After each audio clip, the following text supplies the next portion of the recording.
by Alice Walker. Now is the Time to Open Your Heart is a novel by Alice Walker. I'll be working on it, as well as The Picture of Dorian Gray by Oscar Wilde. I took a little break from this because there is at this point in time where I left off on here, Dorian Gray is trying to make sense of what happened to his girlfriend, Sybil Vane. She has committed suicide because of him. So it was a very heavy topic to talk about. And I decided to take a little break and then resume it at some other point in time. And I just received yesterday in the mail this book. Now is the Time to Open Your Heart. I, of course, have already read it. I had a copy from the library. I'm always at the library. I go to the library on a daily basis. It's on my list of errands. Supermarket, post office, library, always. Those are things that I do. My life is kind of boring like this. That's all I do. I take care of my kid and I do these three things, and I work, and I also go to the gym. That's all I do. I rarely ever even talk to people. It's a very isolated existence here. I used to have a very full social life up to 2006 when my daughter was born. That's when most of my friends who were girlfriends, not sexual partners, anything like that, girlfriends, friends were also girls. Something happened at that point in time when people started moving to different parts of the country. Some people went back to their home countries, and I was left without a group of friends. So now I have a lot of acquaintances. I have people that I work with, but I don't really have any tight, close friends like that. This is a top that I really like. It's a very cute little top. It was given to me by my friend from Brazil, Juliana, and she sent it to me on my birthday in 2004. At any rate, so what I'm doing here is literature. Literature at its best. Doesn't get any better than this. Alice Walker, now is the time to open your heart. So after a while, the snake looking at him so pitiful, he picked the little old thing up and he put it in his bosom, in the pocket of his overalls, just behind his package of brown mule chewing tobacco, and right next to his chest, close to his heart, which was beating warming blood all through his sympathetic body. And they walked on. The man thinking really good things about himself, and the little snake beginning to feel like him or herself again. Pretty soon, the snake was warmed clear through. The man could feel it slowly uncoiling, slithering behind his handskirt pocket, just a tiny bit. It made him smile, to tell the truth. It tickled him to think that something as humble as himself could bring something frozen, almost dead, practically back to life. He reached up to pat the snake, and the snake bit him. He bit him on the jaw. And the man knew he was in the middle of Alabama or Mississippi or Georgia or North Florida or somewhere. There wasn't likely to be no speedy help. He fell down in the middle of the road, just a cussin'. Why do you do me like that? Why do you do me like that? He asked the snake, who was now sliding nimbly across his pants leg. And the snake looked up at him and said, kind of shrugging his shoulders like those folks in France do, "You knew I was a snake when you picked me up." And the man started to die. The old man started to die. The old woman looked at the young people who had disturbed her peace to ask her to join their crusade. She had learned to live without picking up the snakes.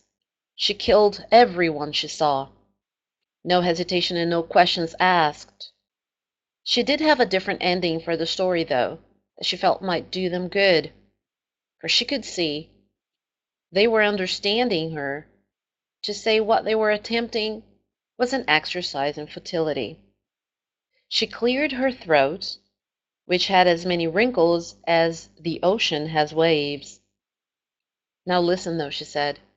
Most people stop that story right there. They act like the man was just a total fool, outsmarted one more time like old Adam. But when you think more about the story, about the man, and the weather, and the snake, you understand it differently. How's that?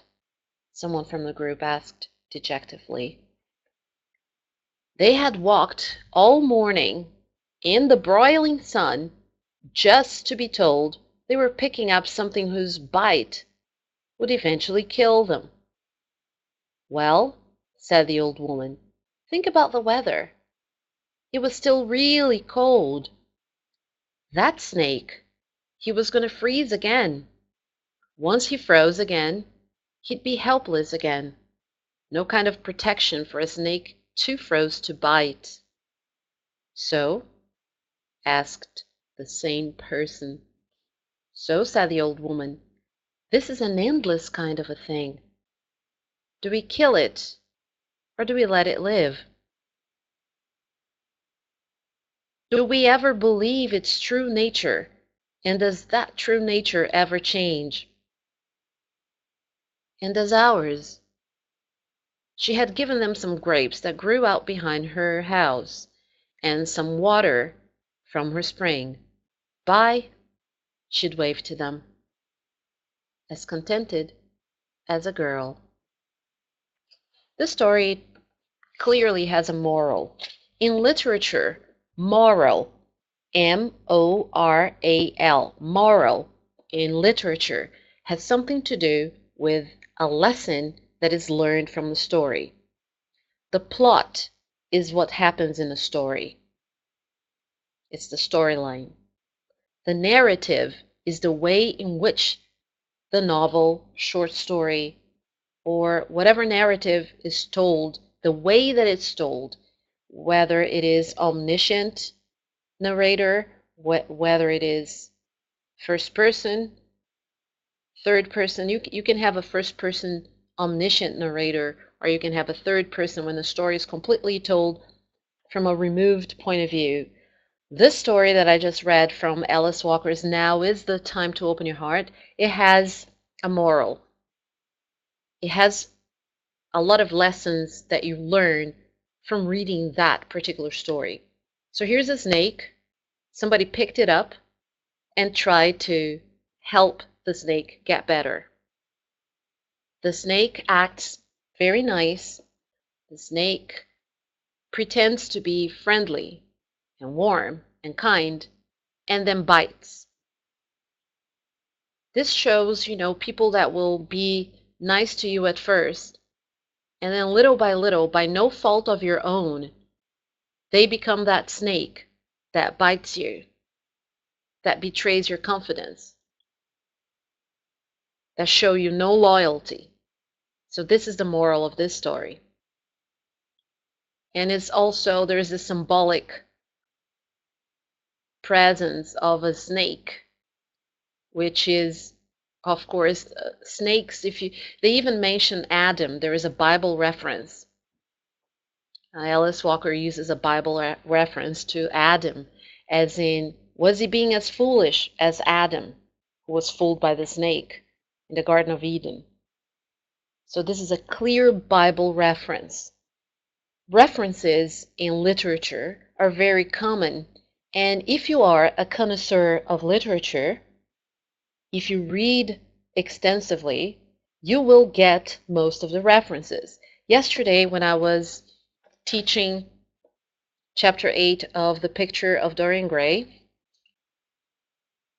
I talked about the references made to Shakespearean plays.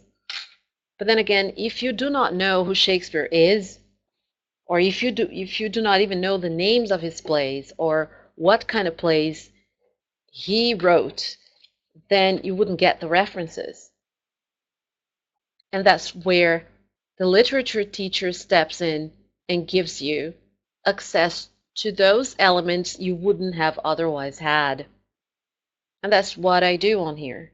Literary analysis is not just by picking up a book and reading it out loud, because people say, "Oh, really? You're a literature teacher just because you read books? So reading a book out loud makes you good at literature?" No, reading a book out loud makes me literate. I can read.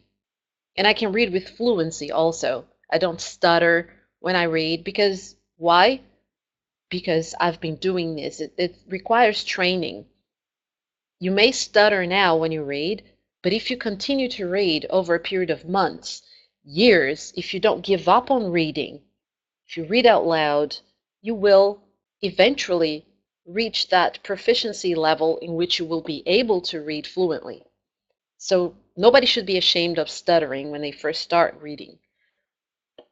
And everybody, even professors, they might make mistakes here and there. I was watching a lecture by this literature professor from Yale. She stumbled a couple of times when she was reading, and she has a PhD in literature. She stumbled a couple of times. She said, "I'm sorry," and continued to read. It happens to everybody. Of course, the more you read, the fewer times it will happen that you will stutter. The next chapter in this book, Now is the Time to Open Your Heart, by Alice Walker, is called Change. She had dismantled her altar, the candles, plentiful and varied, honoring deities from the Virgin de Guadalupe Doce, Jesus, to her friend Sarah Jane, who'd been shot to death by death squads in Honduras, rested now in a large box beside the door. Her imposing poster of the languid and regal Kuan Yin was rolled up and secured with a blue string. Her classical Buddha, who had begun to look like Ram Dass on acid, and she draped with a purple cloth. Her life was changing. She had felt it begin to shift beneath her feet, or above her feet, because the change had started in her knees. In her 57th-year-old, they had both of them mysteriously, out of the blue, begun to creak. At first, she thought it was her shoes, an ancient pair of running shoes, noiseless as morning until then. Perhaps it was an article of clothing closer to her ear, but no, it was her knees. They creaked like unoiled door hinges. No bird, flying beside her as she ran, could make such a squawk.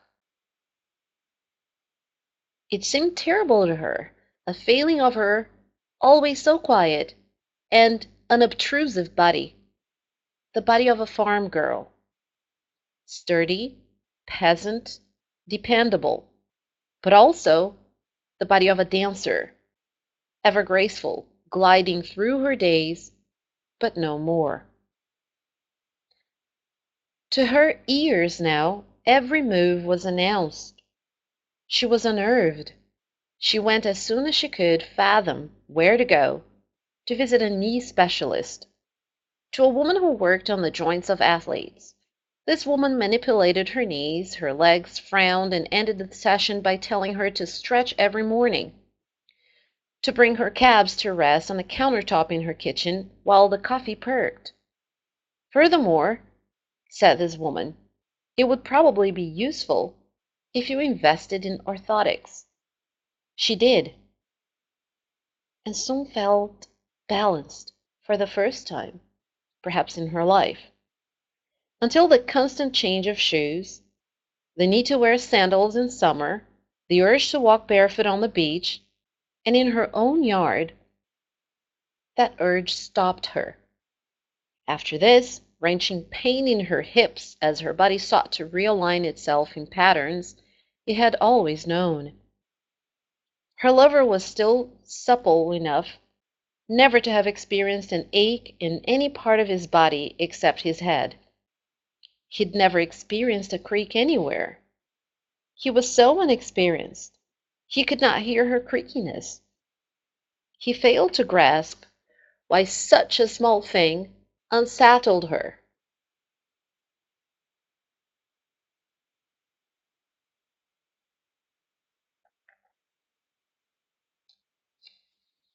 She's surely one of the people born a big, strong woman, such as Holly Near sang about. She wanted kisses on her knees that would not remember to offer, nor could he understand exactly why kisses would be needed. It budded ill for them. The lover, before him, would have understood perfectly. A woman closer to her age, this lover had been capable of endless babying her, kissing any bruise or pain, no matter how slight. And she had soon enough felt smothered and flown the too cozy nest.